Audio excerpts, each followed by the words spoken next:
What would you do if the man you loved looked you in the eye and told you he never wanted your baby? What would you do if you discovered he'd been hiding $48 million while you had $300 to your name? And what would you do if his mistress walked into divorce court and slapped you across the face?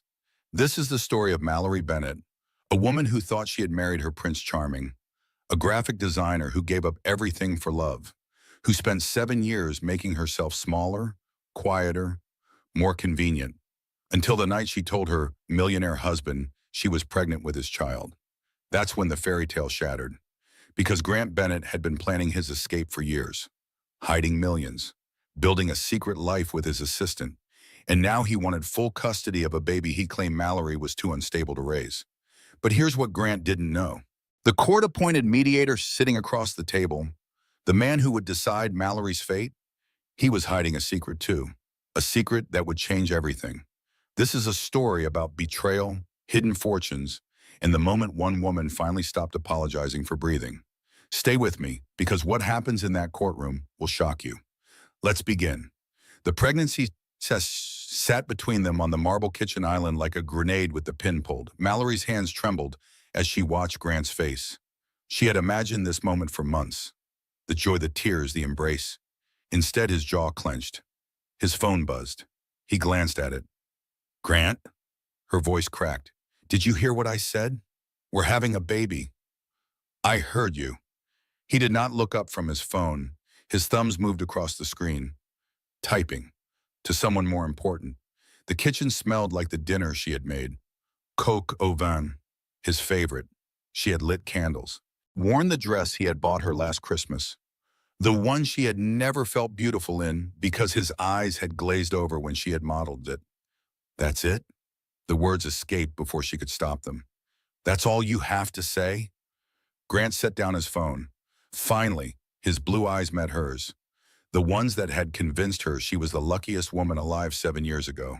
They looked cold now, flat, like looking at a stranger.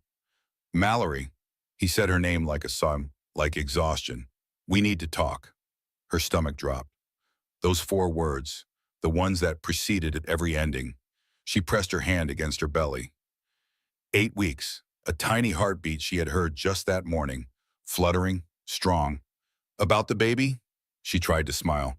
"I know it's a surprise, but we talked about this.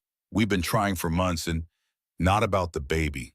He stood, paced to the window overlooking the city, their penthouse view, the one he had proposed against. She had thought she was marrying into a fairy tale. "About us." The candles flickered, the coq au vin cooled, the pregnancy test sat there. Positive, undeniable. She did that thing she always did when panic set in.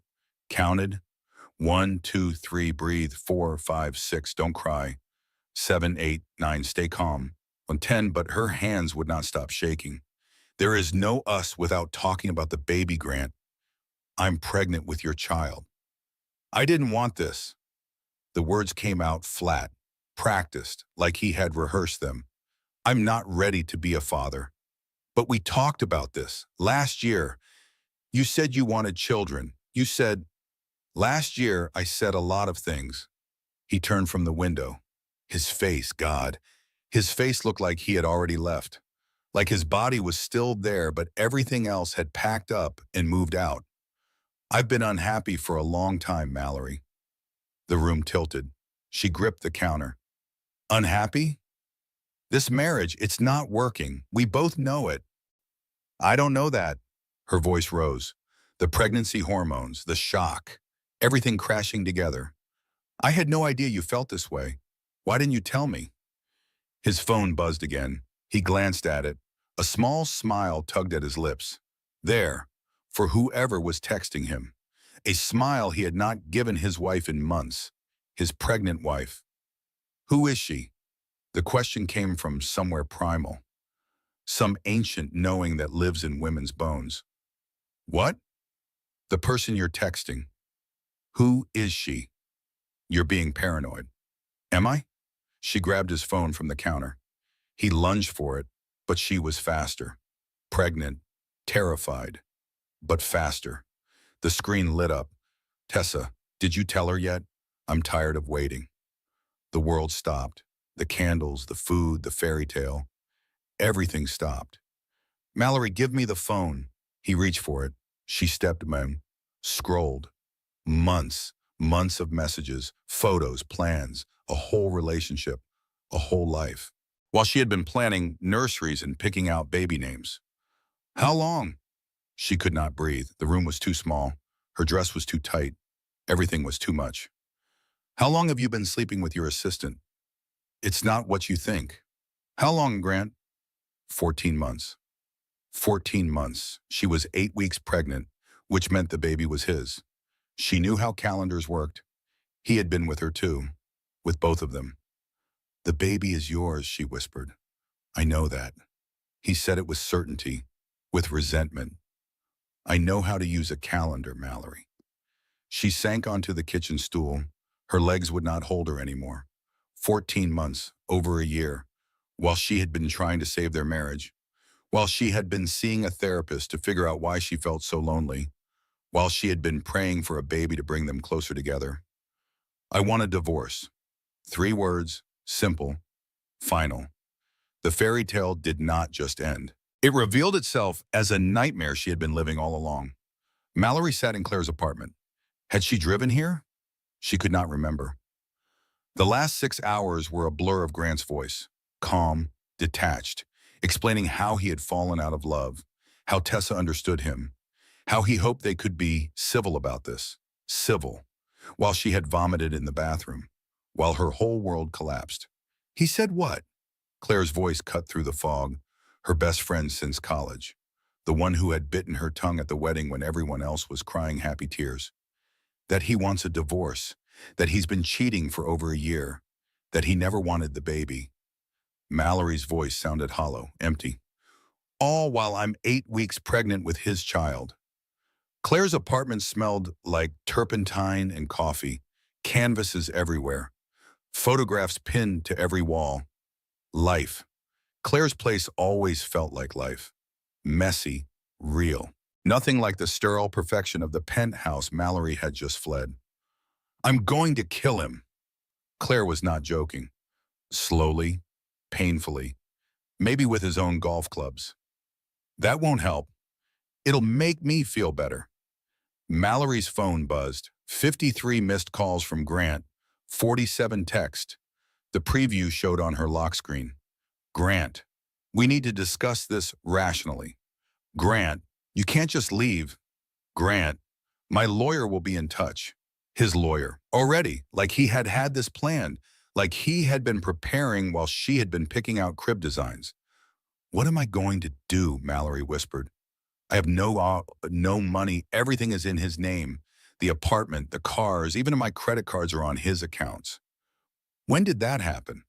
Slowly, he said it made sense. He made so much more money. It was easier, simpler. She had been so stupid. He wanted to take care of me. That's what he said. But really, he was making sure I was trapped. Claire's jaw clenched.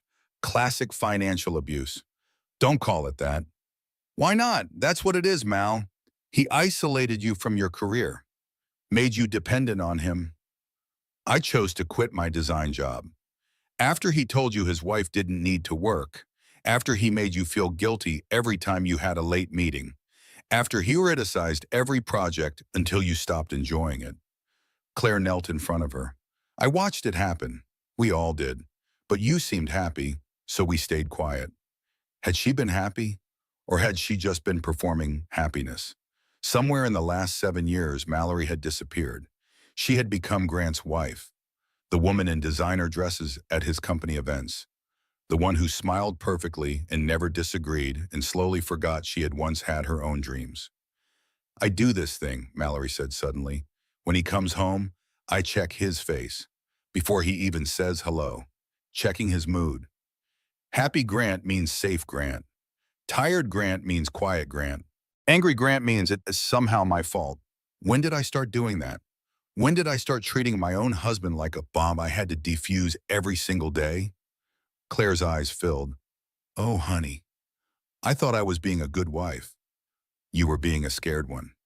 The truth hit like ice water. Scared. She had been scared in her own marriage, walking on eggshells, apologizing for existing, trying to be smaller, quieter, more perfect. And still he had found someone else. Her phone buzzed again. Grant. Tessa feels terrible about the timing. She'd like to talk to you. Mallory's hands shook. He wants his mistress to talk to me. To explain. Like that will help. Block his number. I can't. The baby. The divorce. I have to stay in contact. You don't have to do anything right now except breathe. Claire took the phone, set it aside. Tonight you sleep here. Tomorrow we find you a lawyer, a shark, the kind who eats men like Grant for breakfast. I can't afford a lawyer. I have savings. Claire, I can't ask you to. You do it for me. You have done it for me. Claire squeezed her hand. Remember when I left Derek? You let me live with you for 3 months. You paid my bills when I couldn't. You told me I deserved better every single day until I believed it. That was different. Why? Because Derek hit me and Grant just destroys you emotionally? Claire's voice cracked. Abuse doesn't always leave bruises, Mal. Sometimes it just leaves you wondering why you're never enough. I wasn't enough. The words she had been thinking for years finally came out. That's why he cheated. That's why he wants to leave. I wasn't pretty enough, interesting enough, successful enough. Stop. Claire's voice was sharp. That's his voice in your head, not yours. The real you, the Mallory I met in college who stayed up all night designing that charity campaign, who won awards, who had job offers from 3 different firms. She was enough. She was extraordinary. He just spent 7 years convincing her she wasn't. The tears finally came. Months of them. Years. Every time she had bitten her tongue. Every time she had apologized for something that was not her fault. Every time she had looked in the mirror and wondered why she was not lovable enough. What if he's right? She whispered. What if I really am? No. Claire grabbed her shoulders. Listen to me. You are having a baby. You are starting over. You are going to fight, and you are going to win. Not because you want revenge, but because you deserve a life where you're not afraid in your own home. Mallory's hand moved to her belly. 8 weeks. A tiny flutter of cells becoming a person. Her person. Not Grant's bargaining chip. Not his inconvenience. Hers. I need to do this for the baby. Do it for yourself, too. That baby deserves a mother who knows her own worth. Mallory's phone lit up again, but this time it was not Grant. It was an email. From a law firm. Bennett, Caldwell and Associates. She opened it with shaking hands. Dear Mrs. Bennett, we represent your husband, Grant Bennett, in the matter of your pending divorce. Please be advised that Mr. Bennett is seeking full custody of any children born of the marriage, along with a claim that you are emotionally unfit for motherhood due to documented mental health issues.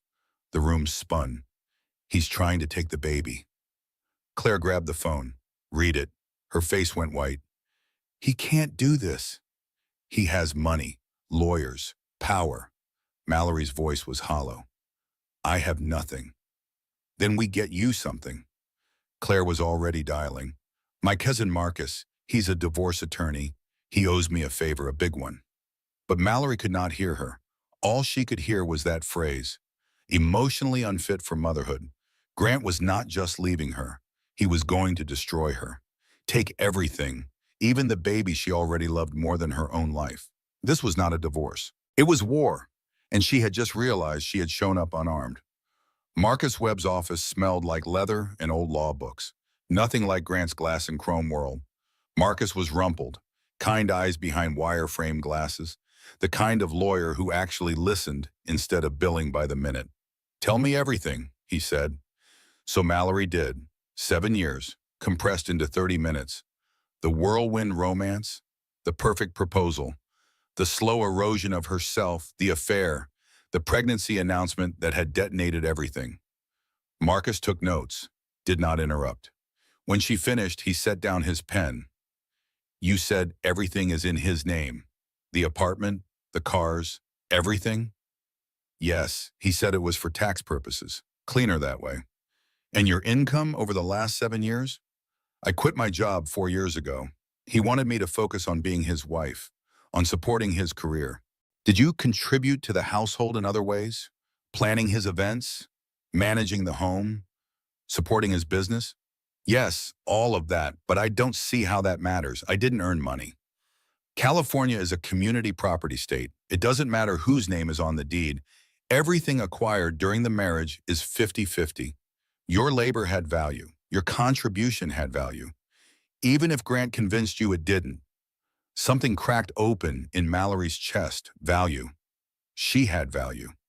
And the custody claim? Her voice shook. Can he really say I'm unfit? Marcus's expression hardened. He can say it. Proving it is different. But Mallory, I need you to be honest with me. Have you ever had mental health issues? Substance abuse? Anything he could use against you? I saw a therapist. For 2 years. Because I was depressed. She forced the words out. Because my marriage was falling apart and I didn't understand why. Because I felt like I was going crazy. That's not unfitness, that's self-care. It shows you were trying to save the marriage. Do you still have those records? Dr. Patterson has them. Good, we'll get those records. My guess? They'll show a woman trying to save a marriage to a narcissist. That'll play well in court. Marcus leaned forward. Here's what I need you to understand. Grant is trying to control the narrative. Emotionally unfit. That's a lawyer speak for I want leverage. He wants you scared, compliant, willing to accept whatever scraps he offers. He's succeeding. Not for long. Marcus pulled out a folder. I did some preliminary research on your husband, Grant Bennett, real estate developer, worth approximately $50 million. That's just the visible assets. Mallory's stomach dropped. $50 million. She had known he was wealthy, but $50 million? What do you mean visible assets? Men like Grant don't put all their eggs in one basket. Offshore accounts, shell companies, property in other people's names. Claire mentioned you have access to his computer? I did. I mean, maybe we shared a home office. Does he know you left? He was traveling for business. He won't be back until tomorrow. Marcus's eyes gleamed. The rumpled, kind lawyer transformed into something sharper. Then we have a window, a small one. If you can access his computer, his files, his emails, anything showing hidden assets or financial manipulation, we can protect you. And the baby.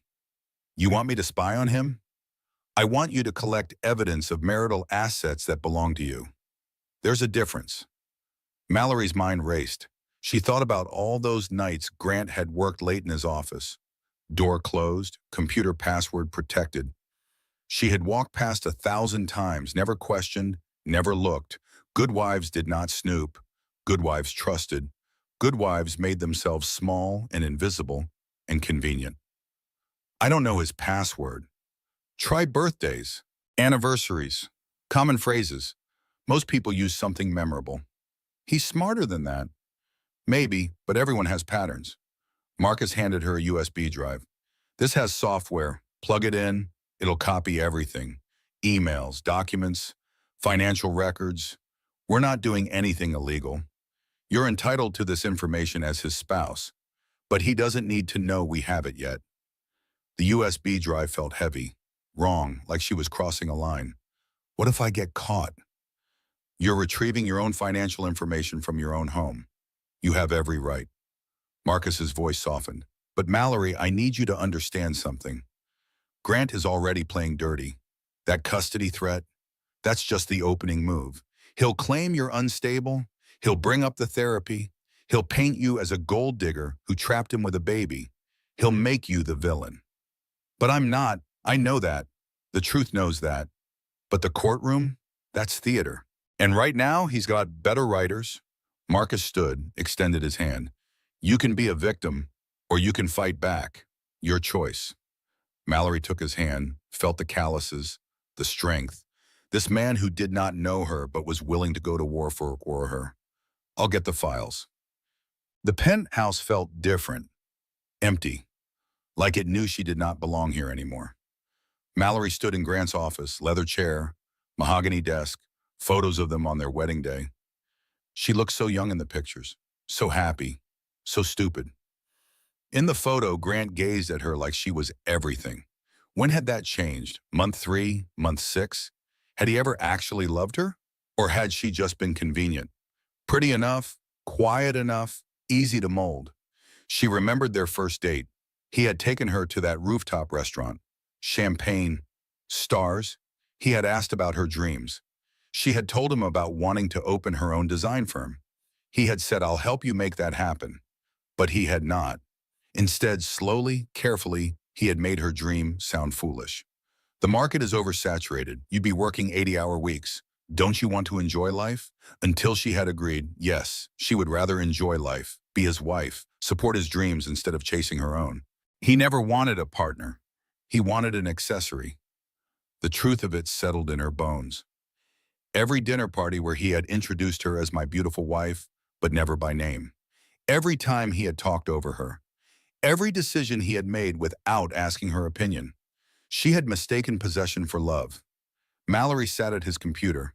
The screensaver showed their honeymoon. Greece, she remembered that trip. He had worked most of it. Conference calls at dawn, emails during dinner. She had posed for photos alone. Password, think.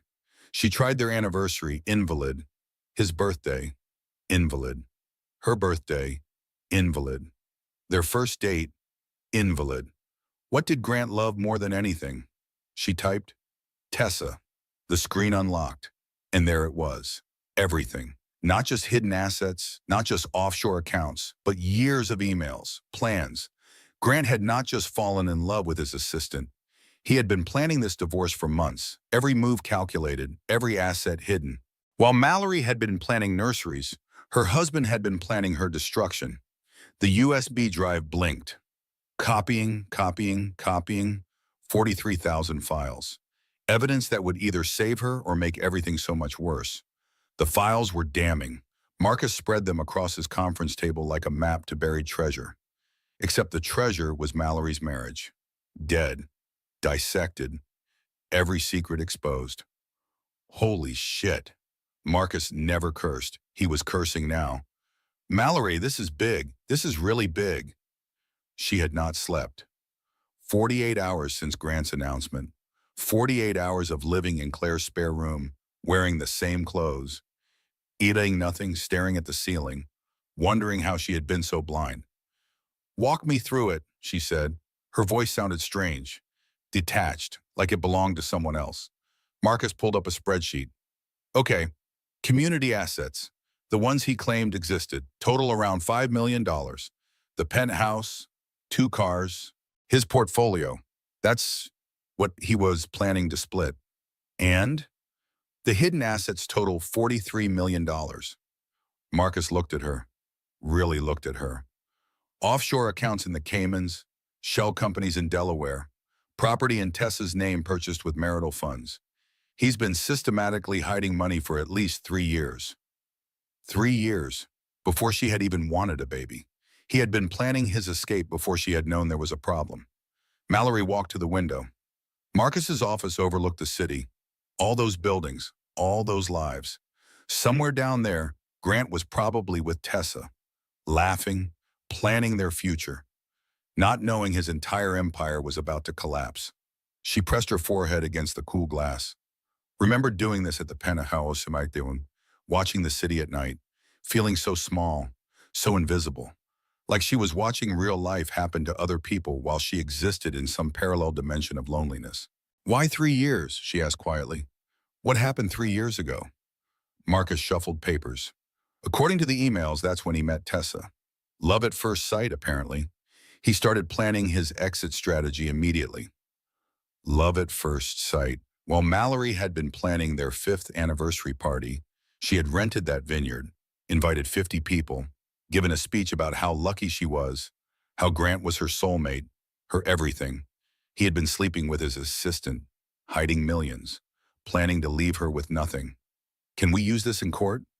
Absolutely. This is fraud, financial abuse. In California, courts do not look kindly on spouses who hide assets. He wanted to paint you as a gold digger.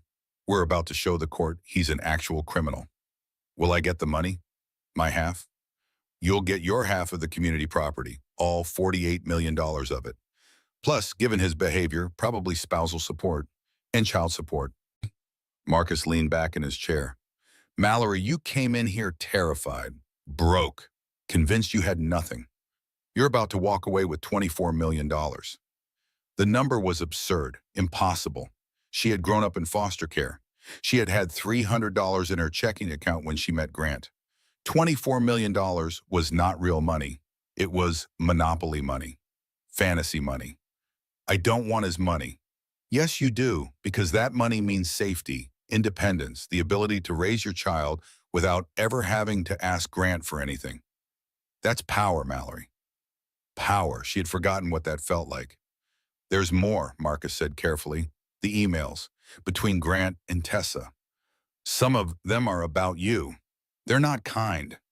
Mallory's stomach clenched. Show me. Are you sure some of this is pretty brutal? Show me. Marcus pulled up the email chain. Months of messages. She forced herself to read. Grant to Tessa. Mallory was clingy again today. I can't wait until this is over. Tessa to Grant. Poor baby. Soon you'll be free, and you'll have me instead. Someone who actually understands you. Grant to Tessa. She asked about having a baby again. I told her we'd talk about it later. No way I'm trapping myself in this marriage with a kid. Tessa to Grant. What if she gets pregnant anyway? Grant to Tessa. She won't. I've been careful. Grant to Tessa. She found your earring in the car. I told her it was from the cleaning service. She believed me. She believes everything. Tessa to Grant. She's pathetic. I don't understand how you stayed with her this long. Grant to Tessa. Convenience, and her foster kid thing makes her grateful for scraps. She'd never leave me. Mallory stopped reading. Her hands were shaking so hard she could not see the screen anymore. Foster kid thing. He had weaponized her childhood, the abandonment, the years of being unwanted. He had known exactly how to keep her trapped. I need a minute. Take your time. She stood, walked to the bathroom, closed the door, stared at herself in the mirror. Pale, hollow-eyed, 8 weeks pregnant with the baby of a man who had written those words, who had mocked her, who had kept her small on purpose. She gripped the sink, her whole body shook. Not crying, not yet. Something deeper, something breaking open. You weren't enough, she whispered to her reflection. That's what he made you believe. You weren't pretty enough, smart enough, interesting enough. You were just broken. A foster kid grateful for scraps. Her reflection stared back. Same face, different eyes. But what if he was lying? The question cracked something. What if you were always enough and he was the broken one? What if he needed you small because that's the only way men like him feel big? The bathroom was silent, but something shifted. Some tectonic plate deep in her psyche that had been stuck for 7 years. It moved, just an inch, but it moved. When she returned to Marcus's office, her voice was steady. File the paperwork, all of it. I want a divorce. I want half of everything, and I want full custody of my baby. Marcus smiled. Now we're talking. There's one more thing, Marcus said. The custody battle. Grant's claiming you're emotionally unfit. We need to counter that hard. I'm recommending mediation first. It's required by California law anyway, but it also gives us a chance to see his strategy before we get to trial. Mediation with Grant?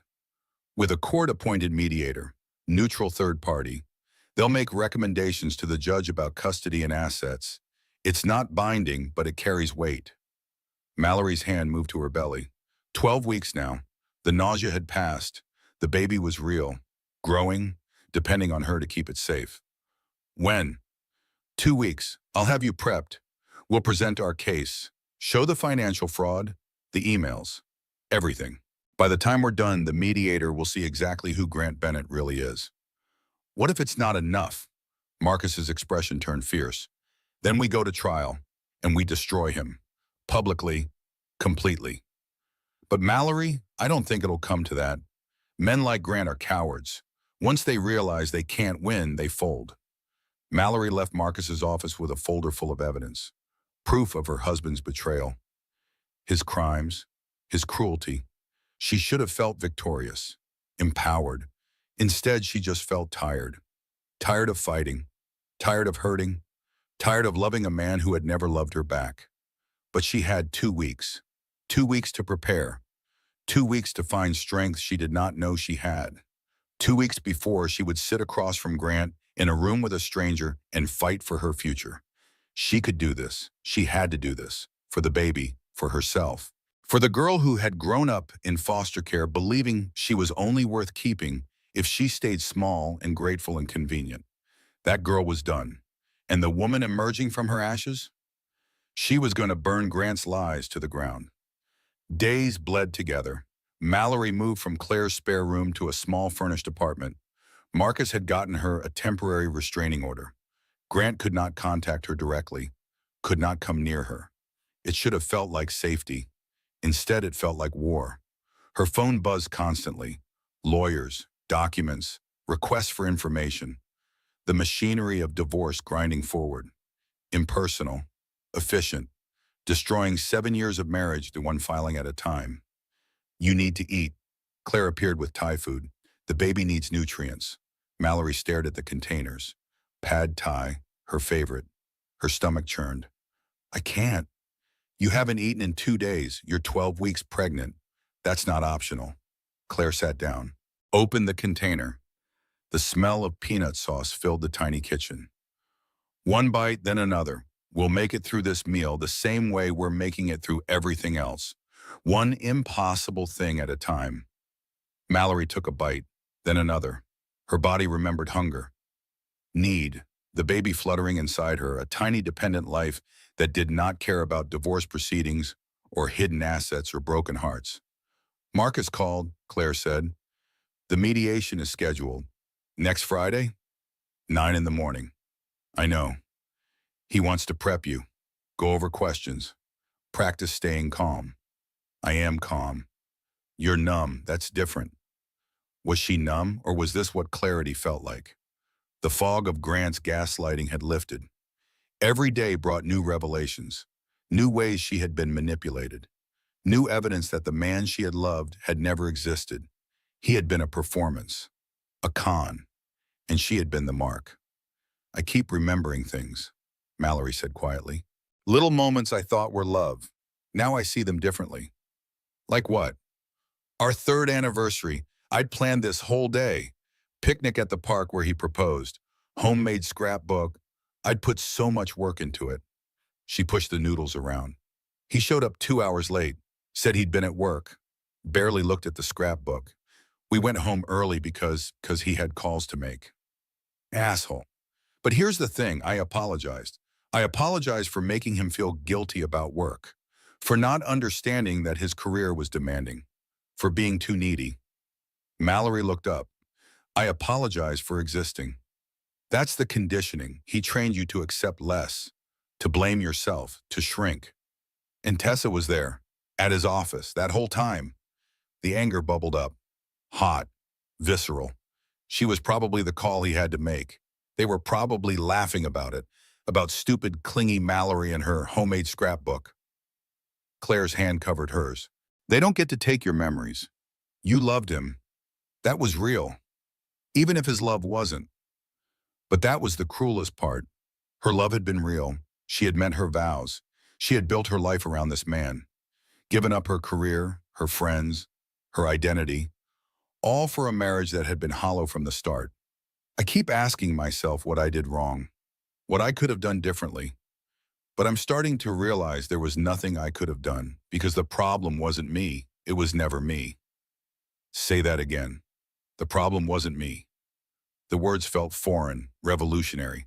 I wasn't too clingy. I was married. I wasn't too boring. I was myself. I wasn't too needy. I wanted basic respect. Grant didn't fail to love me. Grant was incapable of love. Claire's eyes filled.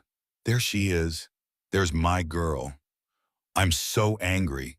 The admission burst out. I'm so angry, Claire. I gave him everything. And he took it all and ground it into dust and then blamed me for being dusty. Good. Channel that. Use it. Marcus says I need to stay calm in mediation, professional. You can be angry and professional. You have every right to be furious. Own it. Mallory's phone buzzed. An email from Grant's lawyer. She opened it. Ms. Bennett. In the interest of an amicable resolution, Mr. Bennett would like to propose the following settlement. You will receive $500,000 and maintain primary custody of the child, provided you sign a comprehensive NDA regarding Mr. Bennett's business affairs and private life. In exchange, Mr. Bennett will waive all claims regarding your mental fitness, $500,000 out of 48 million, and an NDA. He wanted to buy her silence, keep his secrets, make sure the world never knew who he really was. Mallory stood, paced, her hands clenched. That rage Claire had mentioned, it was a wildfire now. What? Claire asked. What did he say? He offered me $500,000 to shut up and go away. That's barely 1% of what you're entitled to.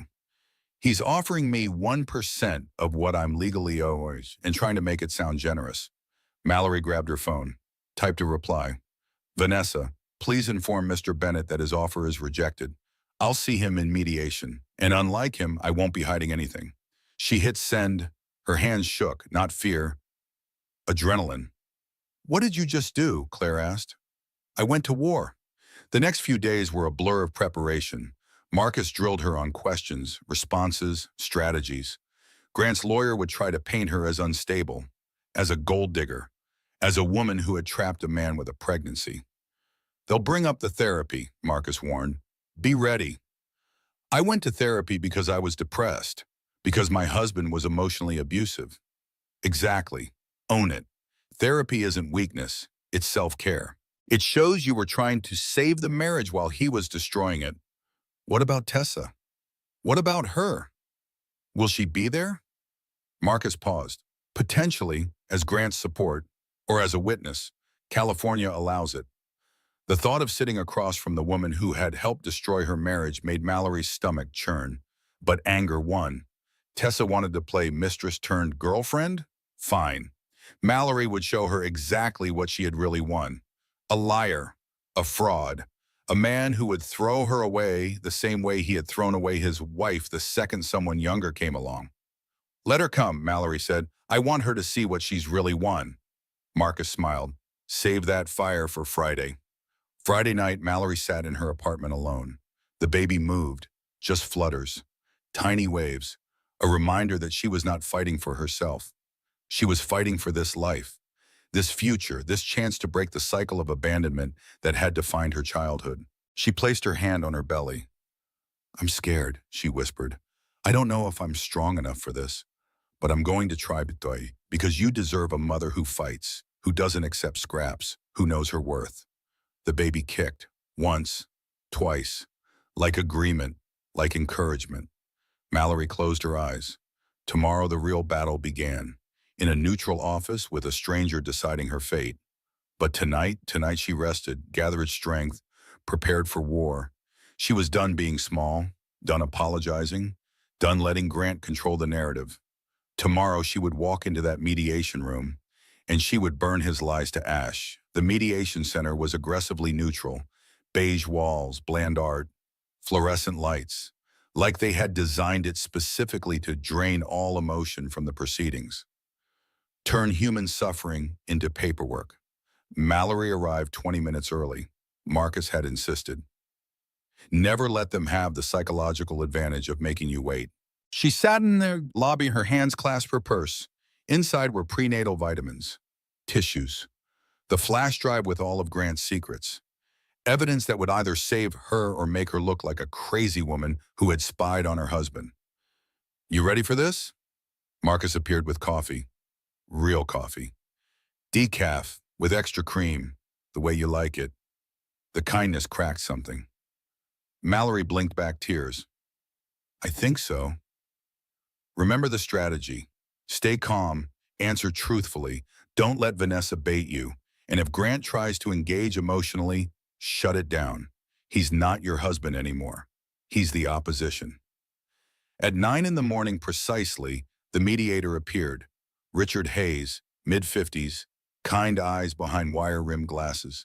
Distinguished, patient, the kind of man who probably heard horror stories every day and somehow maintained his faith in humanity. Mrs. Bennett, Mr. Webb, please follow me. They entered a conference room. Grant was already there, with Vanessa Price, his shark lawyer, expensive suit, colder eyes, and beside him sat Tessa. She wore a cream dress, demure, like she was going to church instead of sitting beside a married man whose wife was still legally bound to him. Her hand rested on Grant's arm. possessive, triumphant. Mallory felt that old instinct kick in. Count, breathe, don't react, stay small. But something had changed. She looked at Grant, really looked at him, and saw a stranger. The handsome face, the expensive suit, the charm that had fooled her for 7 years. All surface, all performance, empty underneath. She did not count, did not breathe shallow. Instead, she met his eyes, held his gairways, let him see that she was not afraid anymore, was not small, was not his. He looked away first. "Please, everyone sit," Richard said. His voice was gentle. "I'm Richard Hayes, court-appointed mediator. My role today is to facilitate communication and help you reach agreements regarding property division and custody. Nothing said here is binding unless both parties agree. Understood?" Everyone nodded. "Good. Let's begin with the easy part. Confirming basic facts." Richard opened a file. "Grant Bennett, age 36, real estate developer, married to Mallory Bennett for 7 years. Currently separated, is that correct?" "Yes," Grant said. His voice was smooth, confident, like he was closing a business deal. "Mallory Bennett, age 32, homemaker, currently pregnant, 14 weeks, first child, correct?" "Yes," her voice was steadier than she expected. "And Grant, you're requesting primary custody of the child once born?" "I am." Mallory's hands clenched under the table. Marcus's hand touched her knee. A warning, stay calm. "On what grounds?" Richard asked. Vanessa leaned forward. "My client has concerns about Mrs. Bennett's mental stability. She has a history of depression, therapy for 2 years. There's evidence of emotional instability that makes him question her fitness for motherhood." "Evidence?" Richard's voice remained neutral. "She quit her job, has no independent income, relies entirely on my client for support. She's also been diagnosed with attachment issues stemming from childhood trauma, foster care background, history of abandonment." "Stop," Mallory's voice cut through. "That's not what my therapist said, and you know it." Marcus touched her arm. "Let me handle this." "No," Mallory looked at Vanessa. "I went to therapy because my marriage was falling apart, because my husband was distant, cold, and making me feel crazy. My therapist diagnosed situational depression caused by emotional abuse. Not attachment issues, not instability, abuse." Grant's jaw clenched. "That's a complete mischaracterization of—" "I'm not done," Mallory turned to Richard. "I quit my job because my husband said his wife didn't need to work. He controlled the finances, the house, the cars, everything. He isolated me, made me dependent. And then when I finally got pregnant, something we discussed and agreed on, he announced he wanted a divorce and had been cheating on me for 14 months. "That's a lie," Tessa said. Her voice was shrill, young. "Grant wasn't cheating. They were already separated emotionally. Everyone knows that." "Tessa," Vanessa warned, but Tessa kept going. "Mallory trapped him. She got pregnant on purpose. She knew the marriage was over and she—" "We weren't separated." Mallory's voice was ice. "We were living together, sleeping together.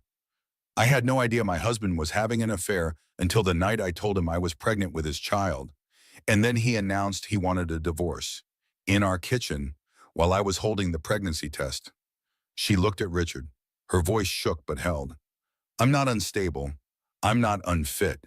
I'm a woman whose husband systematically destroyed her sense of self over 7 years.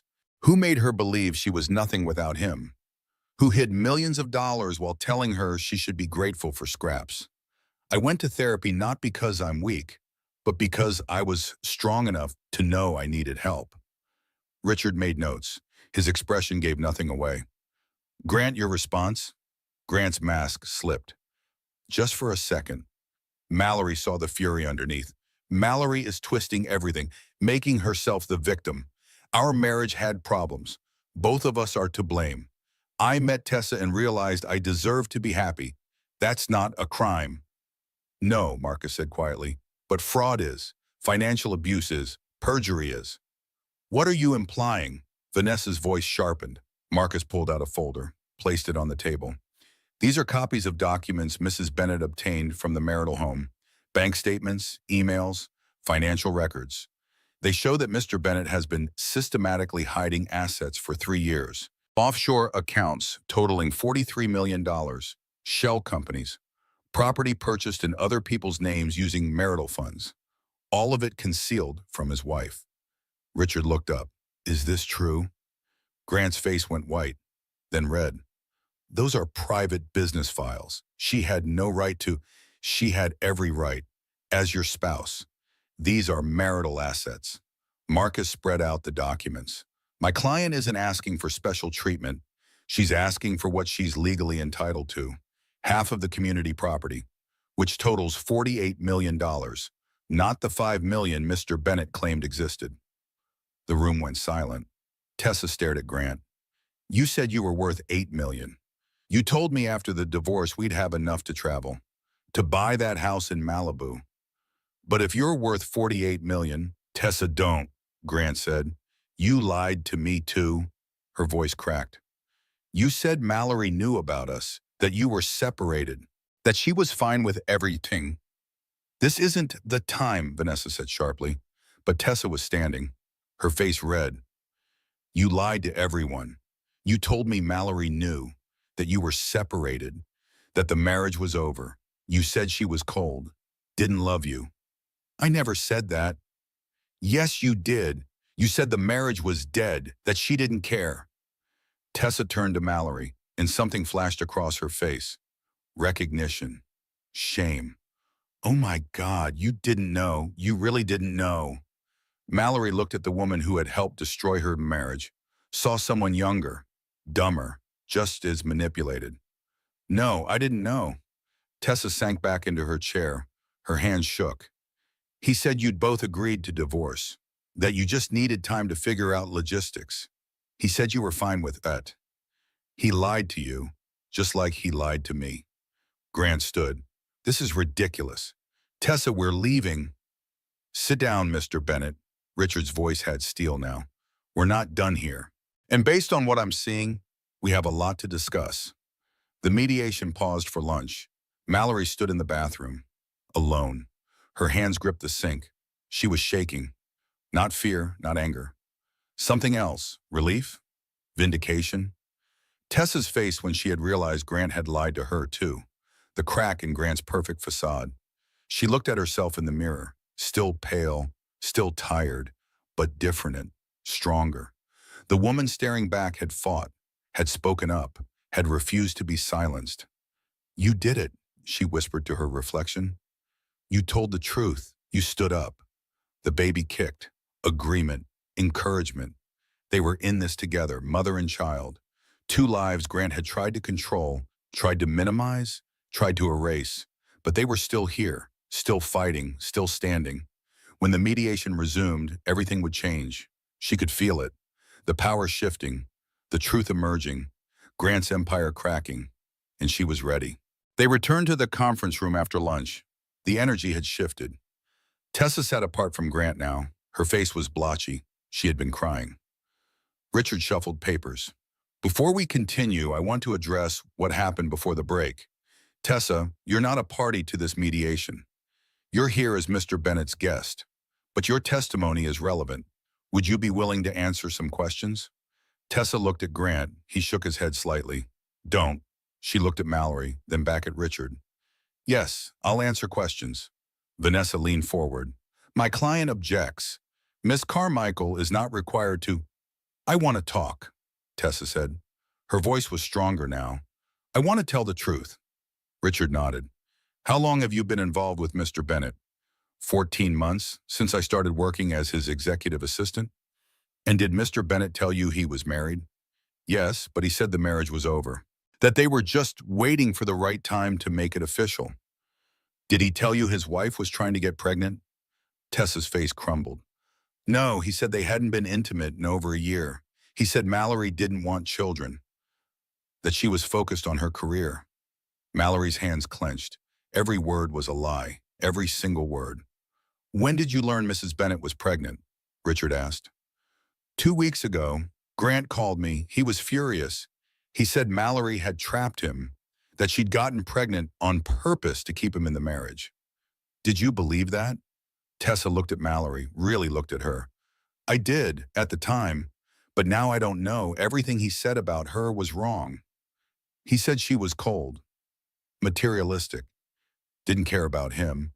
But the woman sitting here is nothing like that. Grant stood. This is absurd. Tessa, we're leaving right now. No. Tessa stood too. I'm done being your puppet. I'm done lying for you. You have no idea what you're... I know exactly what I'm doing. I'm telling the truth. Tessa turned to Richard. He lied to me, Daum, about everything, the money, the marriage, Mallory, all of it. And I helped him hurt an innocent woman because I was stupid enough to believe him. Tessa, shut up, Grant said. Don't tell me to shut up. You don't get to control me anymore. Tessa's voice rose.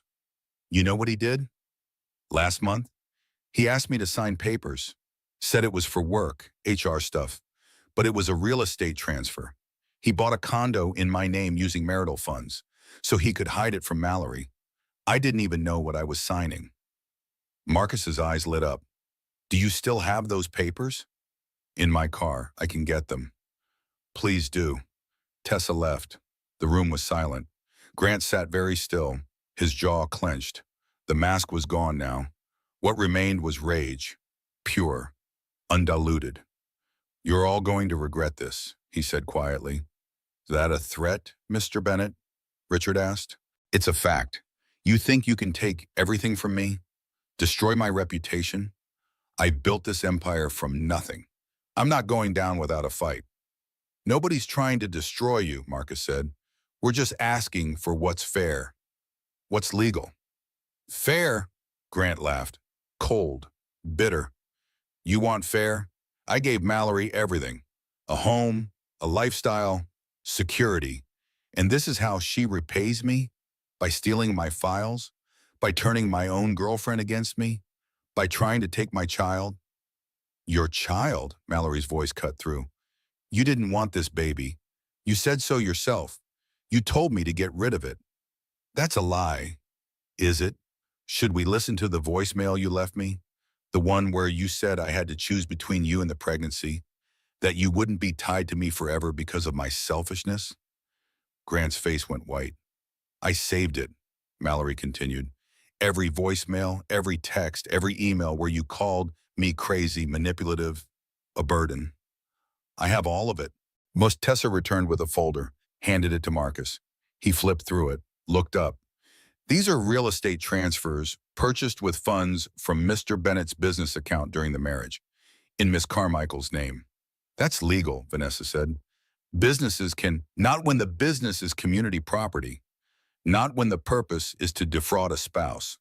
Marcus turned to Richard. This is textbook financial abuse, hiding assets, using third parties to conceal property. And now we have a witness. Grant turned to Tessa. His voice was low, dangerous. You have no idea what you've done. I know exactly what I've done. I told the truth, something you've never done in your life. You stupid little... Grant moved toward her. Marcus stood. Mr. Bennett, sit down. Don't tell me what to do. This is my life you're destroying. My money. My future. It was never just your money, Mallory said. It was ours, legally, morally. I contributed to that fortune. I supported your career. I gave up everything for you. That money is as much mine as yours. You contributed nothing. You were a housewife. You sat around all day spending my money. I managed your home, planned your events, networked for your business, raised your profile, made you look good to clients. That had value. That was work. That was the bare minimum. Any wife would have done the same. But I wasn't any wife. I was your wife, and I deserved to be treated with respect, with honesty, with basic human decency. Instead, you made me feel worthless, made me believe I had nothing to offer, made me apologize for breathing. The room crackled with tension. Grant's hands were fists. His face was red. He looked at Mallory with pure hatred. You want to know the truth? He said. I never loved you. Not really. You were convenient. Pretty enough. Grateful enough. You worshipped me, and that felt good. But love? No, I never loved you. The word should have hurt.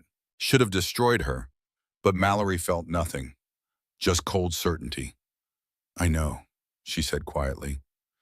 I think I've always known, but I loved you, and that was real. Even if you couldn't return it, my love was real. Something shifted in the room. Tessa was crying. Even Vanessa looked uncomfortable.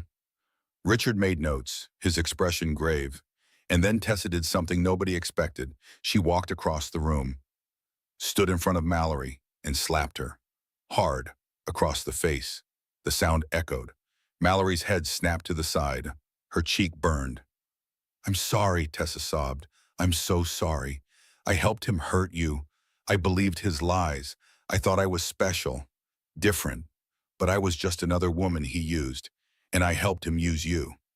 Mallory touched her face, felt the sting, looked at Tessa, saw genuine anguish, real remorse. "Why did you hit me?" "Because I wanted you to hit me back. Because I deserve it. Because I'm so ashamed I can't breathe."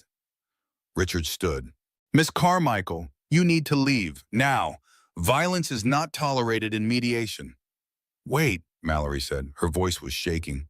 "I don't want her to leave. Mrs. Bennett, she assaulted you." "I know, but I understand why." Mallory looked at Tessa. "You're not the enemy. He is. You were just as manipulated as I was, just as used." "How can you say that? I helped destroy your marriage." "He destroyed the marriage. You were just the weapon he used. And now you know the truth. That's what matters." Tessa sank into a chair, sobbed, not delicate crying, ugly, gut-wrenching sobs. The sound of a woman realizing she had been played, discarded the moment she stopped being useful. Grant watched this. His face was stone. "Are we done with this performance?" "No," Richard said. His voice was different now, hard. "We're not done, not by a long shot. Mr. Bennett, based on what I've seen and heard today, I'm recommending full custody to Mrs. Bennett. I'm also recommending an investigation into your financial dealings, and I'm advising both parties that criminal charges may be appropriate given the evidence of fraud." Grant's face went purple. "You can't do that. You're just a mediator. You have no authority." "I have the authority to make recommendations to the court, and I'm recommending that you be held accountable for your actions." Richard turned to Mallory. "Mrs. Bennett, do you need medical attention?" She touched her cheek. It still burned. "No, I'm okay." "Do you want to press charges against Miss Carmichael?" Mallory looked at Tessa, broken, destroyed, just like she had been 2 weeks ago. "No, I don't want charges. I just want this to be over." Richard nodded. "We'll reconvene tomorrow, 9 in the morning. Mr. Bennett, I suggest you speak with your attorney about settlement, because if this goes to trial, you will lose, badly and publicly."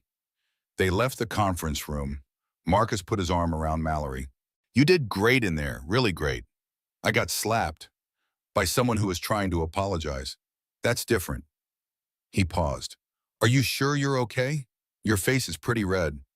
"I'm fine, it hurt, but I've had worse." They walked to the parking lot. Mallory's phone buzzed. A text from an unknown number. "Unknown, this is Tessa. I'm so sorry. I know that doesn't fix anything. But I have more evidence. Emails, financial records, everything Grant told me to delete. I saved it all. If you want it, I'll send it to your lawyer." Mallory showed Marcus. He whistled. "This just keeps getting better." "Is it better, or is it just sadder?" Mallory looked at the building. Everyone in there was broken. Grant broke all of us. Tessa, me, even his lawyer looked uncomfortable. "That's what abusers do. They break people. But you know what? You're not broken anymore. You fought back. You told the truth, and you won." Had she won? It did not feel like winning. It felt like surviving. But maybe that was enough, for now. The hospital was cold, sterile. Mallory sat on the examination table while the ultrasound technician moved the wand across her belly, looking for damage, making sure the baby was okay after the stress of mediation. "Heartbeat is strong," the technician said. 150 beats per minute. Very healthy." Mallory closed her eyes. Relief washed over her. The baby was okay. Whatever else happened, the baby was okay. Claire burst through the door. "Oh my God, are you all right? Marcus called me. He said Tessa hit you." "I'm fine, the baby's fine." "That psycho hit you and you're just fine?" She was having a breakdown. She realized Grant had used her the same way he used me. I don't care. She hit a pregnant woman. That's assault. The technician handed Mallory some paper towels to wipe the gel off her stomach. Everything looks good. No signs of distress, but you need to avoid stressful situations. High cortisol levels aren't good for the baby. I'm in the middle of a divorce. Stress is unavoidable. Then find ways to manage it. Exercise, meditation, therapy, whatever works for you. The technician left. Mallory got dressed. Her cheeks still throbbed. She looked in the mirror. A red mark, not quite a bruise yet, but it would be. You should press charges, Claire said. No, she's a victim too. She's a home wrecker who assaulted you. She's a 28-year-old woman who believed a man's lies, just like I did, just like a million women do every day. Mallory turned from the mirror. Grant is the problem, not Tessa. They left the hospital, drove back to Mallory's apartment. Marcus was waiting outside, with someone else, a woman, mid-50s, kind eyes, sensible shoes. Mallory, this is Helen Hayes, Marcus said. She works at the mediation center. She has some information you need to hear. Helen stepped forward. Mrs. Bennett, can we talk inside? It's rather sensitive. They went into the apartment. Helen looked nervous. She kept twisting her wedding ring. I'm not supposed to be here, she said. This violates about a dozen protocols, but my husband insisted. Your husband? Richard Hayes, the mediator. Helen took a breath. He asked me to speak with you, to explain something before tomorrow's session. Mallory's stomach tightened. Is he recusing himself? Did I do something wrong? No, nothing like that. It's just that Richard has a personal connection to your case, one he should have disclosed immediately. But he didn't because he wanted to help you. I don't understand. Helen pulled out a folder, opened it. Inside was an old photograph. A teenage boy holding a baby girl. That's Richard. 32 years ago, he was 26. He just had a daughter with his girlfriend, but they weren't ready to be parents. So they made the hardest decision of their lives. They gave her up for adoption. Mallory stared at the photo, at the baby. Something cold slid down her spine. That baby was you, Mallory. The room tilted. The walls closed in. Mallory sat down hard. What? Richard is your biological father. He's known since he saw your name on the mediation paperwork. Bennett was your married name, but your birth name was Mallory Grace, and that's the name he gave you before the adoption. No, that's not possible. My father was a teenager who wanted nothing to do with me.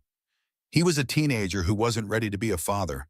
There's a difference, Helen's voice was gentle. He and your mother were 17, still in high school. They had no money, no support. The adoption was open at first.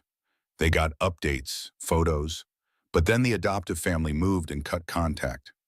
Richard tried to find you for years, hired investigators, searched databases, but foster care records are sealed. Mallory could not breathe, could not think. Why are you telling me this? Because Richard requested your case specifically. When he saw the name Mallory Grace Bennett on the docket, he knew. He looked into your background, confirmed your birth date, your adoption records, and he realized he'd been assigned to mediate his own daughter's divorce. That's unethical. He should have disclosed that immediately. You're right, he should have. But he wanted to help you. He's watched your case unfold, seen the evidence of a financial fraud, and he's been quietly making sure everything is documented, every piece of evidence preserved, every testimony recorded. He manipulated the mediation. He protected you. There's a difference. No, there's not. Mallory stood, paced. This invalidates everything. Grant's lawyers will claim bias. They'll demand a new mediator, a new hearing. Everything we've done is worthless now. Marcus held up his hand. Not necessarily. Richard is planning to recuse himself tomorrow. He'll recommend a new mediator, but his preliminary report will still stand. It's based on evidence, facts, not personal bias. Grant will never accept that. Grant doesn't have a choice. The evidence is overwhelming. The new mediator will reach the same conclusions. Marcus leaned forward. Mallory, I know this is a shock, but Richard wants to meet you, properly. Not as your mediator, as your father. I don't have a father. I had foster parents. A system, but never a father. Helen's eyes filled. Richard has thought about you every day for 32 years. Wondered where you were. If you were happy, safe. He never stopped looking for you, and now he has a chance to know you. To be part of your life, if you'll let him. The baby kicked. Hard, like a protest. Like a reminder. Family was complicated, messy, but maybe that was okay. Maybe perfect families were a myth. And real families were just people trying their best and sometimes failing and sometimes succeeding. I need time, Mallory said. I can't process this right now. Of course, Richard understands. He's not going anywhere. Helen stood. But Mallory, there's something else. The slap. The assault. Richard saw it happen, and he's required to report it. But he wanted you to know that he's going to recommend no charges for Tessa, given the circumstances, the coercion, the mental state. He believes she was acting out of trauma, not malice. I already told him I don't want to press charges. I know, but this makes it official. She won't face any consequences, and neither will you. After Helen left, Mallory sat on her couch, stared at the wall. Claire sat beside her, said nothing, just sat there, being present. I have a father, Mallory whispered. You always had a father. You just didn't know him. He gave me up. He was 17. What else could he do? He could have kept me, tried. Not everyone gives up. Not everyone has a choice. Claire squeezed her hand. Your whole life you've felt abandoned, unwanted. What if you weren't? What if you were loved so much that he gave you away so you could have a better life? That's a nice story, but it doesn't change anything. I grew up in foster care, bounced between homes, never belonged anywhere. And that was awful, unfair. But maybe now you have a chance at family, real family, people who want to know you. Mallory's phone buzzed and a text from an unknown number. Unknown. This is Richard, Helen told you. I'm sorry I didn't disclose sooner. I know you probably hate me, I understand. But if you ever want to talk, to know your history, to meet, I'm here. I've always been here. I just didn't know where to find you. Attached was a photo, a young couple, teenagers, holding a baby between them. The girl was crying, the boy looked terrified, but they were both looking at the baby with such love, such pain. And the baby was Mallory. She zoomed in on the photo, saw her own eyes looking back at her. 32 years ago, loved, wanted, given away because they could not keep her, not because they did not want to. He kept a photo, she said. Of course he did. You were his daughter. Am I still? I think that's up to you. Mallory looked at the photo again, at the boy who became Richard, who became a mediator, who spent his career helping broken families find resolution, because he could not fix his own. I want to meet him, she said. Mom as my mediator, as my father. Claire smiled. Good, you deserve that. That night, Mallory could not sleep. She lay in bed, hand on her belly, feeling the baby move, thinking about family, about blood, about the difference between who raises you and who creates you. She had spent 32 years believing she was unwanted, that her parents had thrown her away like garbage. But what if that was wrong? What if they had loved her so much they gave her away? Gave her a chance at a life they could not provide? It did not erase the pain, the years of foster care, the feeling of never belonging, but it reframed it, made it less about her and more about circumstance. She was not unlovable. She was loved. Even if that love had looked like loss, the baby kicked again, stronger now, like agreement. You'll know me, Mallory whispered. You'll never wonder if you were wanted. You'll never feel alone. I promise you that.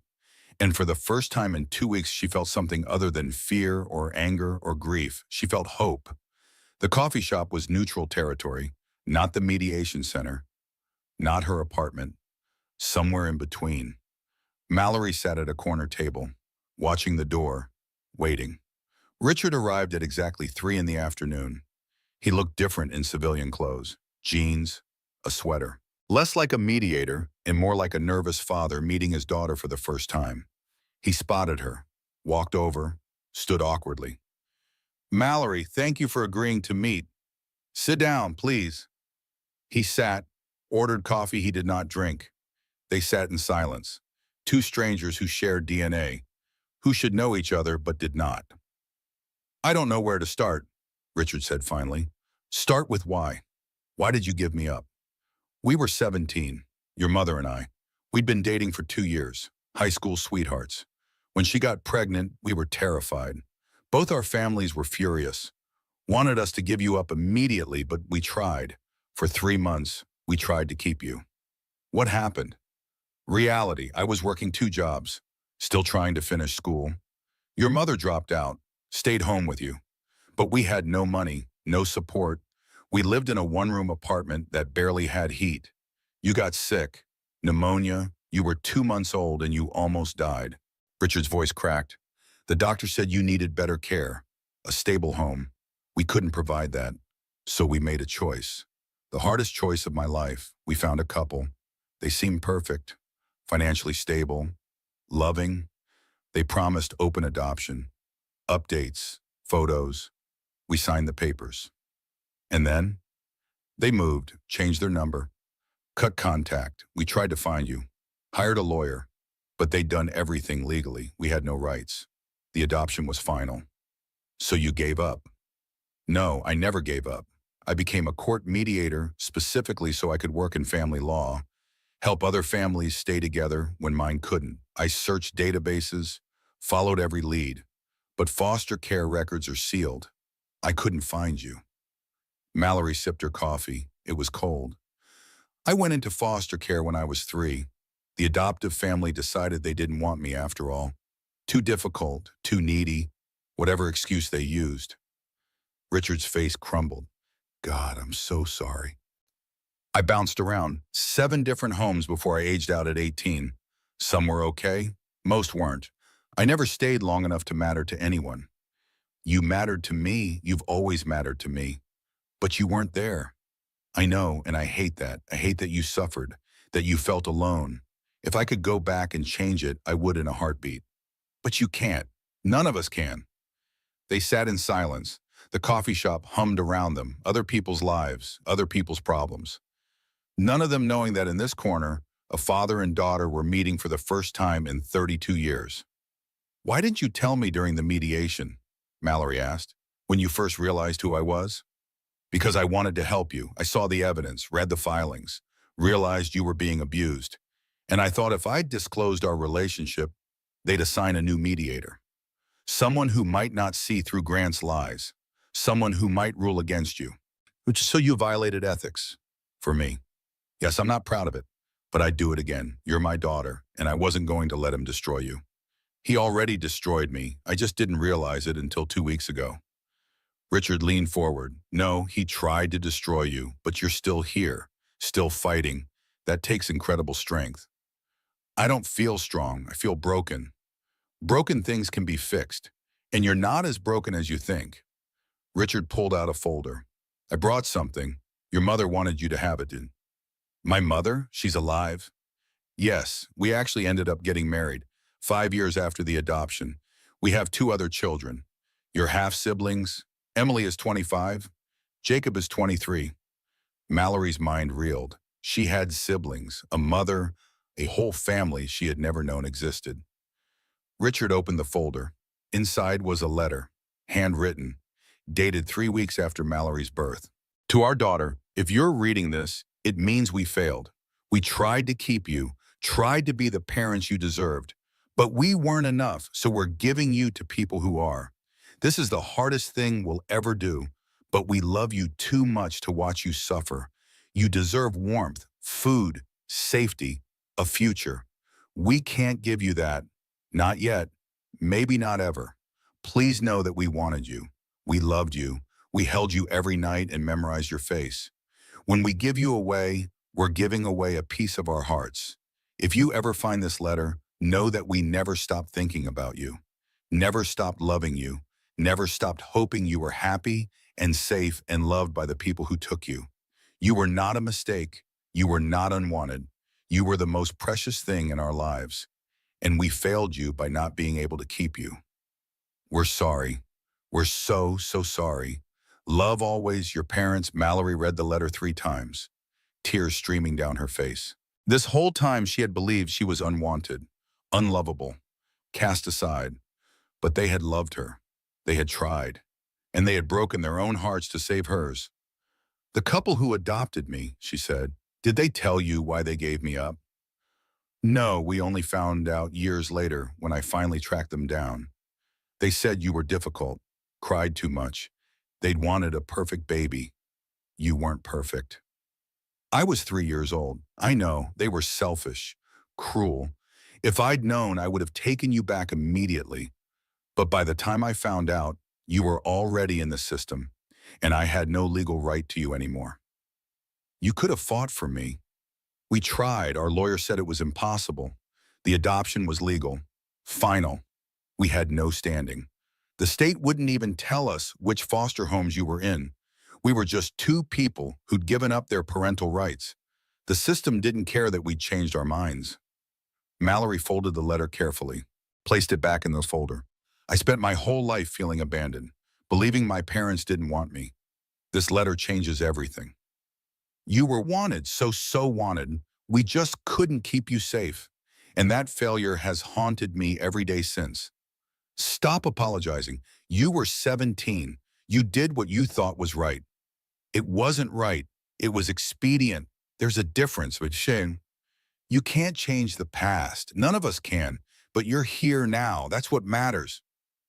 Richard's eyes filled. I'd like to be part of your life. If you'll let me. I know I haven't earned it, but I want to try. Mallory thought about Grant, about how he had poisoned the word father for her, made it synonymous with control and cruelty and conditional love. But Richard was offering something different, unconditional, honest, real. I'd like that too, but I need time. This is a lot to process. Take all the time you need. I've waited 32 years. I can wait a little longer. They finished their coffee, exchanged numbers, made plans to meet again. And when Mallory left the coffee shop, she felt lighter. Like a weight she had carried her entire life had finally been lifted. She had a father. Not perfect, not without mistakes, but real. And that was enough. The new mediator was efficient, professional, cold in a way that Richard had never been. Her name was Judge Patricia Flores, recently retired, brought in because of Richard's conflict of interest. She had reviewed all the evidence, every document, every email, every piece of testimony, and she was not impressed with Grant. Let's be clear, she said on the first day. I've read Mr. Hayes's preliminary report. I've reviewed the financial documents, and I've seen the evidence of fraud. This is not a complicated case. Mr. Bennett systematically hid assets, manipulated his spouse, and attempted to use custody as leverage. My recommendations will reflect that. Vanessa shifted uncomfortably. Your Honor, with respect, my client disputes the characterization of, your client can dispute all he wants, but the facts are the facts. $43 million in hidden assets, property purchased in third-party names, offshore accounts established during the marriage. This is textbook financial fraud. Grant sat very still. His face was stone, but Mallory could see the panic underneath, the realization that he had lost control of the narrative. Now let's discuss custody, Judge Flores continued. Mr. Bennett, you claimed Mrs. Bennett was emotionally unfit. Can you provide evidence of that? She has a history of mental illness, depression, therapy for 2 years. Therapy is not mental illness. It's treatment. Mrs. Bennett sought help for situational depression caused by your emotional abuse. That shows strength, not weakness. She's financially dependent, has no job, no income, because you isolated her from her career and controlled all marital assets. Again, that's your fault, not hers. Grant's jaw clenched. She's unstable. The stress of single motherhood. She won't be a single mother by choice. You're the one seeking divorce. And based on these emails between you and Miss Carmichael, you never wanted this child in the first place. You specifically told Mrs. Bennett to terminate the pregnancy. That's taken out of context. Really, because the email says, and I quote, "Get rid of it or get rid of me. You can't have both." That seems pretty clear. The room was silent. Even Vanessa looked uncomfortable. Judge Flores closed her folder. Here's what's going to happen. I'm recommending primary custody to Mrs. Bennett. You'll have supervised visitation once the child is born. Supervised because of your documented hostility toward both the mother and the unborn child. You can't do that. I can and I am. Additionally, I'm recommending that Mrs. Bennett receive 50% of all marital assets. That's $24 million, plus spousal support of $20,000 per month for 5 years, plus child support of $10,000 per month until the child turns 18. Grant stood. This is insane. You're destroying me. No, Mr. Bennett, you destroyed yourself. I'm just holding you accountable. I'll appeal. I'll fight this. You can try, but judges don't look kindly on men who hide assets and abuse their wives. You'll lose. Badly and publicly. Mallory sat very still. She had won. It did not feel like she thought it would. Not triumphant, not victorious, just tired, relieved, finished. Marcus leaned over. You did it. It's over. But it was not over. Not yet. Grant turned to Mallory. His face was twisted with rage. You think you've won? You think this ends here? I'll make your life hell. I'll drag this out for years. I'll appeal every ruling, contest every decision. You'll never be free of me. Yes, I will. Mallory's voice was calm. Because I'm not afraid of you anymore. You can drag this out. You can appeal. You can make threats, but it won't change anything. You lost. And more importantly, I stopped caring what you think of me. Grant looked at her, really looked at her, and saw someone he did not recognize. The woman he had married had been soft, malleable, easy to control. This woman was steel. I should have left you in foster care, he said. His voice was venom. You were never worth the effort. Something in Mallory cracked, not broke, cracked, like ice thawing, like a shell falling away. You're right, she said quietly. I wasn't worth the effort. Because the effort you put in was control, manipulation, abuse. A good man wouldn't have had to work so hard to keep me small. He would have just loved me, and you were never capable of that. Judge Flores cleared her throat. Mr. Bennett, I suggest you leave before I add contempt charges to your growing list of legal problems. Grant grabbed his briefcase, looked at Vanessa. Get me out of this. I don't care what it costs. There's nothing to get you out of. The evidence is overwhelming. Then you're fired. I'll find a lawyer who actually knows how to win. He stormed out. The door slammed. The room exhaled. Judge Flores looked at Mallory. Are you all right? I'm fine, thank you. Good, because you're going to be a mother soon. And that baby needs you healthy, strong, not consumed by this man's toxicity. I know. Do you? Because I've seen women stay trapped 4 years, financially free, but emotionally chained. Don't be one of them. I won't. I promise. After the mediation, Marcus drove Mallory home. They did not speak. What was there to say? She had won. She was free. She would never have to see Grant again except in supervised visitation, and eventually, not even then. What happens now? She asked. Grant will probably accept the settlement. He has no choice. Well, his business is under investigation. His assets are frozen. He's looking at potential criminal charges. Fighting you in court would just make everything worse for him. And if he doesn't accept, then we go to trial and we destroy him, again, more publicly. Mallory looked out the window, the city passing by, all those lives, all those stories. She was just one more woman escaping one more bad man. Nothing special, nothing unique, except it felt special. It felt monumental because it was her life, her freedom, her future. I deserve this, she said suddenly. Not just legally, morally. I deserve every penny, every moment of peace, every bit of freedom. I'm not being greedy. I'm not taking advantage. I deserve this. Marcus smiled. Yes, you do. And for the first time in 7 years, Mallory believed it. Grant called 3 days later, not his lawyer, him, directly, breaking the restraining order. Marcus answered on speaker. I'll sign, Grant said. No preamble. No apology. The settlement. I'll sign it. Smart choice, Marcus said. But I want something in return. You're not in a position to negotiate. I want to see Mallory one last time, just the two of us. No lawyers. No mediators, just us. Mallory's stomach turned. No, absolutely not. Please, I need to explain, to apologize. I can't move forward until I do. The answer is no, Grant. We have nothing to say to each other. 5 minutes, that's all I'm asking. In a public place, with people around. What's the harm? Marcus shook his head. Don't do it. It's a trap. I know it's a trap, but I'm tired of being afraid. Mallory took the phone. Fine, 5 minutes. The coffee shop on 5th Street. Tomorrow at 2 in the afternoon, and if you try anything, I'm calling the police. Thank you. I promise I won't waste your time. He hung up. Marcus looked at her. This is a bad idea. Probably, but I need closure.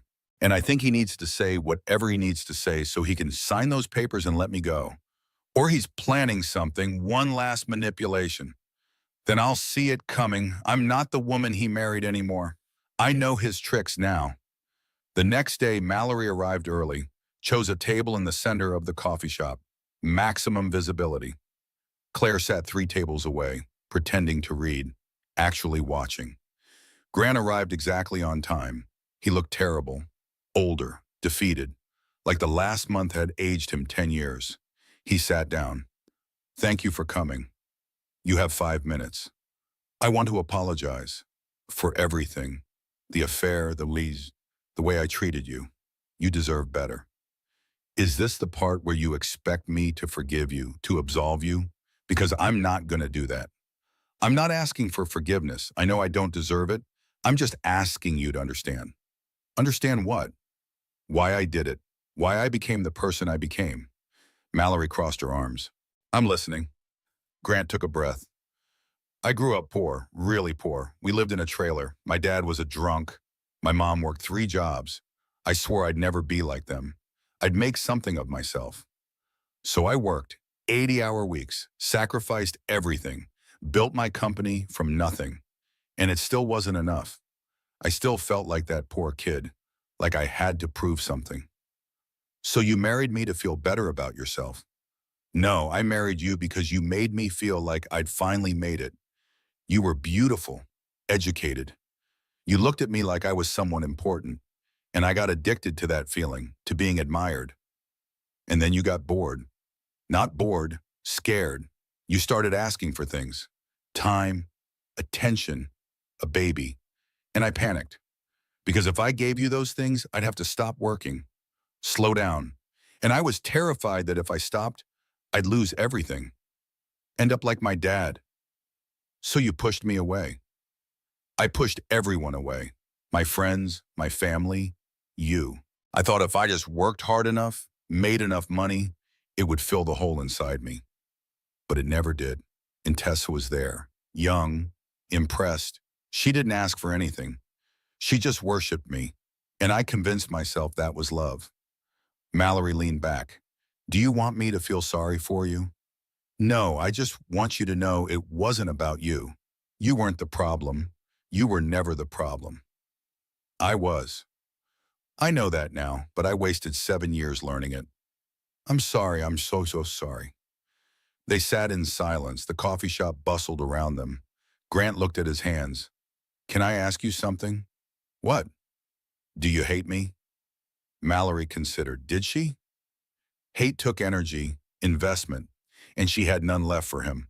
No, I don't hate you. I pity you because you're going to spend the rest of your life chasing something you'll never catch. You'll marry Tessa or someone like her. Work yourself to death. Die alone in an expensive house. And you'll never understand why you're unhappy. Grant flinched. That's harsh. But true, you don't know how to be happy. You only know how to achieve. And once you've achieved it, you need the next thing. The next goal.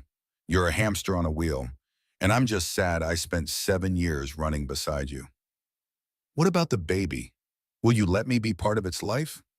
That's up to the courts. But Grant, if you want to be a father, you need to change. Get therapy.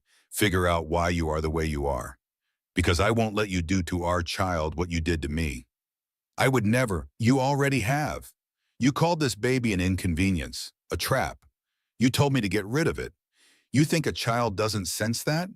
Doesn't internalize that? If you want to be in this child's life, you need to prove you actually want to be. Not because it looks good, not because it's expected, but because you love them. Grant looked at her. You're going to be a great mother. I know. Because I'll do everything you didn't. I'll show up. I'll be present. I'll make my child feel wanted, always. Grant stood. I'll sign the papers. Today. And Mallory, for what it's worth, I did love you, in my own broken way. I just didn't know how to show it. That's not love, Grant. That's ownership. There's a difference, Raymond. He left, walked out of the coffee shop, out of her life, and Mallory felt nothing. No sadness, no anger, just peace, Vato. Claire came over. How do you feel? Free. For the first time in 7 years, I feel free. Good, because your phone's been buzzing. Marcus called. Grant's lawyer just submitted the signed settlement. It's over. You won. Mallory looked at her phone, at the email, at the proof that she was finally, legally, completely free. I didn't win, she said quietly. I survived. That's different. No, you won. You fought a man with all the power and all the money and all the lawyers, and you beat him. That's winning. Maybe Claire was right. Maybe survival was winning. Maybe the real victory was not in destroying Grant, but in rebuilding herself, in becoming someone who could walk away, who could demand more, who could know her worth. She placed her hand on her belly, felt the baby kick, strong, healthy, hers. Let's go home, she said, and they did. 6 months later, Mallory stood in the nursery of her small house by the beach. Not a mansion, not a penthouse, just a 3-bedroom cottage with a view of the ocean. Hers, bought with her settlement money, decorated with her own hands. The nursery was yellow, soft, full of light. She had painted it herself, hung the curtains, assembled the crib, every detail chosen by her. For her daughter, Sophia Grace, named after no one. Just a name Mallory had always loved. A fresh start, a clean slate. She was 8 months pregnant now, huge, uncomfortable, happy. The baby kicked constantly, strong, impatient, ready to meet the world. You should be resting, Claire said from the doorway, not reorganizing drawers for the 10th time. I'm nesting, it's normal. It's obsessive, but fine, nest away. Mallory smiled, ran her hand along the crib rail. I can't believe she'll be here in a month. Are you scared? Terrified. I have no idea how to be a mother. Nobody does. You just figure it out as you go, and you won't be alone. You have me, Richard and Helen, your siblings, a whole family now. It was true. In the last 6 months, Mallory had met her half-siblings, Emily and Jacob. They were cautious at first, but curious and kind. They had accepted her, welcomed her, made room for her in their lives. Richard visited every week, slowly building a relationship, learning each other. It was not perfect, but it was real, and that was enough. Has Grant tried to contact you? Claire asked. No, he signed away his parental rights last month. Said he wasn't ready to be a father. Maybe he never will be. Are you sad about that? No, Sophia deserves people who want her, not people who tolerate her. Grant would have been the latter. What about Tessa?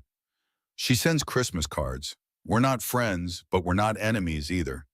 She's seeing a therapist and working through her own stuff. I think she'll be okay. Claire sat in the rocking chair. Can I ask you something? Always. Do you regret it? Marrying him, the 7 years?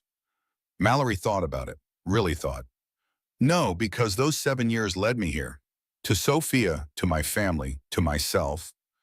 I'm not grateful it happened, but I'm grateful for who I became because of it. That's wise. That's therapy. 6 months of it, twice a week. Is it helping? More than I expected. Dr. Chen says I'm rewriting my narrative. Instead of seeing myself as a victim, I'm seeing myself as a survivor. It's a subtle difference. but it changes everything. Claire stood. I'm going to make tea. You want some? Decaf, with honey. Obviously. Claire left. Mallory stood alone in the nursery. Sunlight streamed through the window. The ocean murmured in the distance. She could hear it from every room. The endless rhythm. The promise of forever. She sat in the rocking chair, placed her hands on her belly, felt Sophia move, stretch, settle. You're going to have a good life, she whispered. I promise you that. Not perfect, but good. You'll know you're wanted, loved, safe. You'll never wonder if you matter, because you'll always know you do. The baby kicked, hard, like she understood, like she was agreeing. Mallory closed her eyes, rocked slowly, let the peace wash over her. This was what she had been searching for all along, not a mansion, not wealth, not even love. Just this quiet certainty, this knowledge that she was enough, had always been enough, would always be enough. The doorbell rang. Mallory stood carefully, waddled to the front door, opened it.